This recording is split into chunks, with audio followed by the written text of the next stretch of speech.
Hello नमस्कार। आप सभी का एक बार फिर से बहुत दिनों के बाद स्वागत है।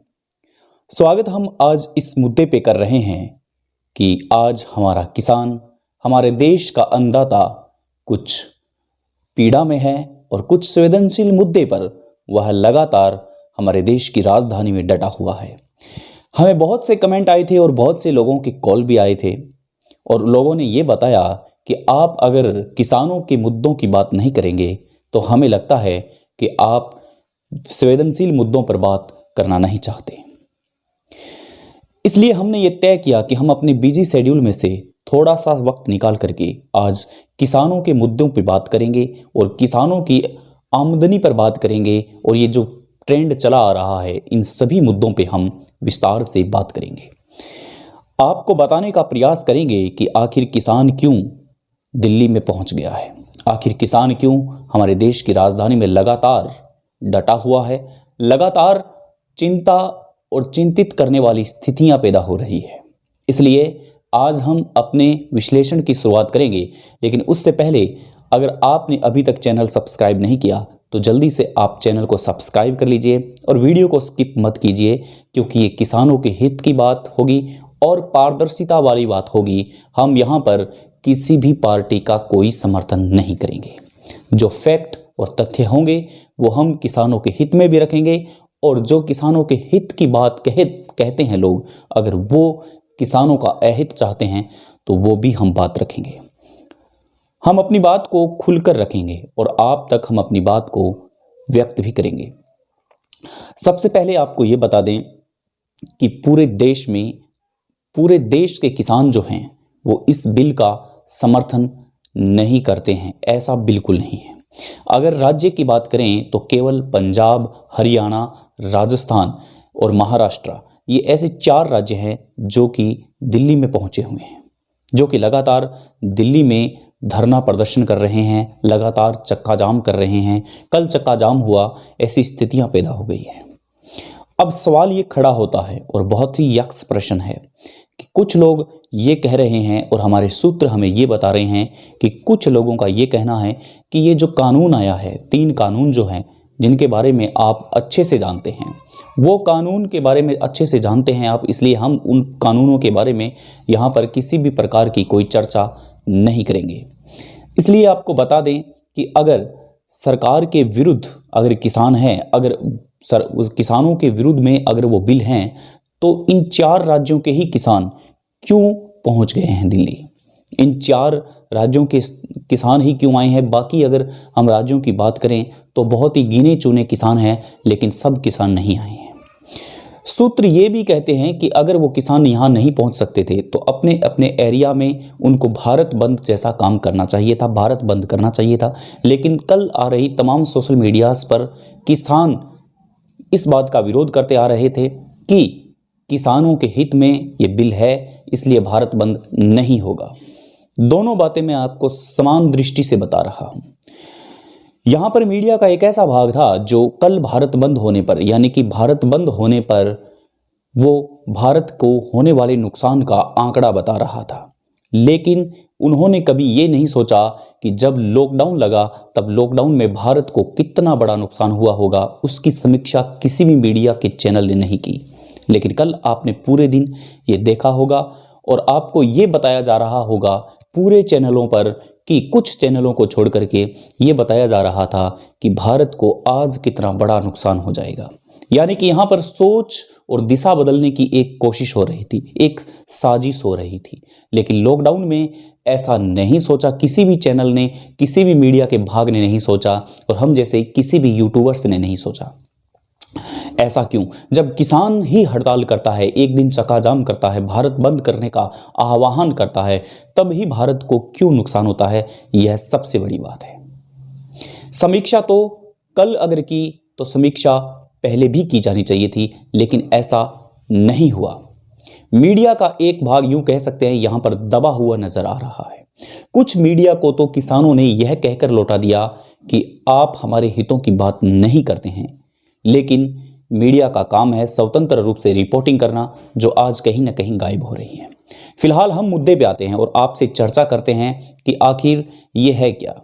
एमएसपी के बारे में हम पहले भी वीडियो बना चुके हैं, आप इसके बारे में अच्छे से जानते हैं। और लगातार कुछ दिनों से एमएसपी पे कुछ वीडियोस आ रहे हैं, टीवी चैनल पे भी यही सुनते आ रहे हैं आप, इसलिए हम आपका समय गंवाना नहीं चाहते, नष्ट नहीं करना चाहते। लेकिन हम आपको सिर्फ इतना बताना चाहते हैं कि हम दोनों बातों को फैक्ट रखना चाहते हैं, दोनों बातों को नापा तोला बताना चाहते हैं आपको, कि सिर्फ 4 राज्यों के किसानों को क्यों लगा कि ये उनके हित में नहीं है। सिर्फ 4 राज्यों के किसानों को, बाकी के राज्यों के किसान बहुत ही न्यूनतम संख्या में पहुंच रहे हैं, बहुत ही न्यूनतम संख्या में अपने अपने क्षेत्र में भी वो कुछ नहीं कर रहे हैं। भारत बंद तक का उन्होंने विरोध किया है। ऐसे भी कई फैक्ट हमारे पास मौजूद हैं और सूत्र ये भी बताते हैं कि किसान, बहुत से ऐसे किसान हैं जो इस बिल से खुश हैं। एक ऐसे किसान की बात बताई जा रही है जो बाहरी देश यानी कि विदेशी कंपनी के साथ यह पहले ही कॉम्प्रोमाइज़ कर चुका है कि उसे उसकी फसल, उसकी ज़मीन पर फसल कितनी होगी, क्या होगी, और ये इस बिल के पेश होने से पहले की बात है। वो किसान ये कहते हैं कि हमें बहुत बड़ा प्रॉफिट है। तो यहाँ पर सवाल ये खड़ा होता है कि आखिर किसानों की सोच को कौन बदला रहा है, आखिर किसानों की सोच को कौन बदल रहा है, किसानों की सोच को दिशा कौन दे रहा है, यह सबसे बड़ी बात है।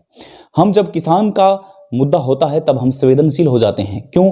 क्योंकि किसान एक ऐसा वर्ग है जिसको हमने अन्नदाता का दर्जा दिया है। किसान अन्नदाता है, अन्नदाता के रूप में किसान पूजा जाता है, कहलाता है।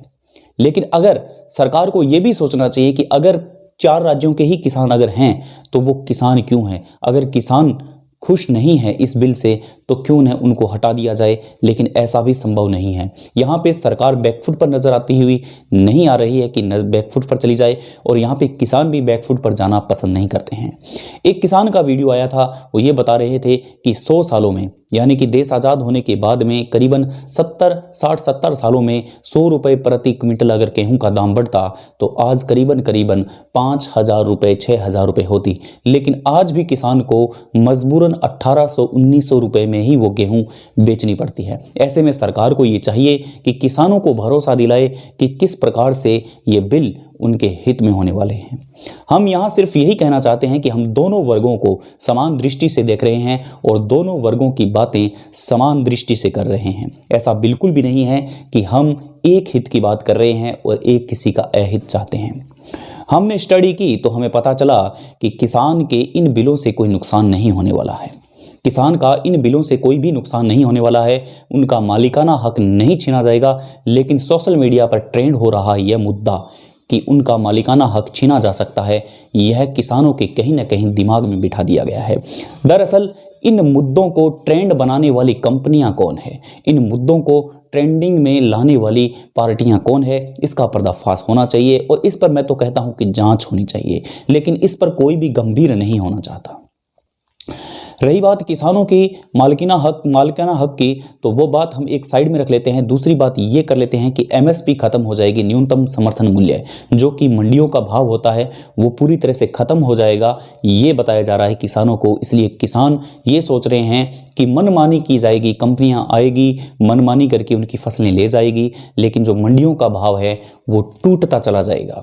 लेकिन किसानों को ये कोई भी समझाने वाला नहीं है कि न्यूनतम समर्थन मूल्य वही रहेगा, इसमें कोई बदलाव नहीं है, बल्कि आपको जो कंपनी अच्छा दाम देगी आप उसको देंगे और मालिकाना हक आपका ही रहेगा। ये कुछ तत्व नहीं समझाना चाहते, या फिर क्यों नहीं समझना चाहते कुछ लोग, ये समझ से परे हैं। लेकिन ये बात तो सत्य है कि वर्तमान में किसान बहुत ही दुखदायी पीड़ा में है। हम यहाँ पे यह कह सकते हैं कि किसान बहुत ही पीड़ा से गुजर रहा है, और किसान जब पीड़ा से गुजरता है तब ये समझ लीजिए कि देश की अर्थव्यवस्था पर बहुत बुरा असर पड़ता है। जब किसान की ये हालत है, जब देश के अन्नदाता की ये हालत है, जब देश में सर्वोच्च पूजे जाने वाले किसान जिसको अन्नदाता का दर्जा दिया गया है उसकी ये हालत है, तो यहाँ पर सरकार को भी ये सोचना चाहिए और बैठ कर के बात करनी चाहिए। लगातार बैठकों और मीटिंगों का एक प्रवाह तंत्र चल रहा है, लगातार मीटिंगें हो रही है, लेकिन इसका सॉल्यूशन किसी भी राजनेता के पास या नेता के पास नहीं नजर आ रहा है। अब अगर हम किसानों की बात से थोड़ा सा हटकर दूसरी साइड में जाएं तो ऐसे बहुत से ऐसे खिलाड़ी हैं जिनको राष्ट्रीय सम्मान दिया गया है, जिनको अवार्ड दिया गया है, लोग अपना अवार्ड वापस लौटा रहे हैं। और उनका किसानों के प्रति यह लगाव देख करके दिल बाग बाग हो जाता है कि आज भी कुछ ऐसे लोग हैं जो अपनी ज़िंदगी भर की कमाई, जिसको अवार्ड कहते हैं, जिसको भारत का एक सुपरस्टार कहते हैं, भारत के सुपरस्टार अवार्ड कहते हैं, वो तक लौटाने को तैयार हैं, क्योंकि किसान कई दिनों से सड़कों पर है। इससे हम क्या समझेंगे? इससे हम यही समझेंगे कि किसान के हित में ऐसे बहुत से लोग हैं जिन्होंने अपने पूरे जीवन की पूंजी तक को त्याग दिया है। दिल्ली की सड़कों पर बात करें तो किसानों के पास ऐसे गायक, कलाकार, बॉलीवुड स्टार भी आ रहे हैं जो उनका हौसला अफजाई कर रहे हैं। आप ये सोचकर हैरान हो सकते हैं कि किसानों के हित में बहुत से लोग निकल करके सामने आ रहे हैं। तो क्या वो सभी गलत है? बिल्कुल नहीं। जब किसान की बात आती है, जब किसान संतुष्ट नहीं है, तो हमें ये मान लेना चाहिए कि बिल बेशक उनके हित में हो, लेकिन जो ये घटनाक्रम हो रहा है यह किसान के हित में नहीं है। किसान अपने खेत, अपनी बाड़ी, अपनी ज़मीन जायदाद छोड़ करके, अपने बच्चों को छोड़ करके आज सड़क पर आ गया है। इस बात को गंभीरता से लेना चाहिए और राजनीतिक रोटियां नहीं सेकनी चाहिए। इस पर कोई ठोस कदम उठाना चाहिए। अगर आपको भी कोई लगता है इसका सुझाव, तो आप हमें दे सकते हैं कमेंट बॉक्स में अपना जवाब। और अगर आप कोई सुझाव देना चाहते हैं बेटर कि ये वीडियो इससे भी बेहतर हो सकता था, तो आप नीचे कमेंट देख सकते हैं। कमेंट बॉक्स में आइए और अपनी कमेंट दीजिए और हम अगले वीडियो में आपकी इन्हीं कमेंटों के साथ चर्चा करेंगे और आपके उत्तर देने का प्रयास करेंगे। उम्मीद करते हैं आपने हमारा चैनल सब्सक्राइब कर लिया है। किसानों के हित के लिए आपने लाइक भी कर दिया है। वीडियो को ज़्यादा से ज़्यादा शेयर कीजिए ताकि एक आम इंसान की आवाज़ हर नागरिक तक पहुंच सके। आपके अच्छे स्वास्थ्य की कामना करता हूं। नमस्कार, जय हिंद, जय भारत।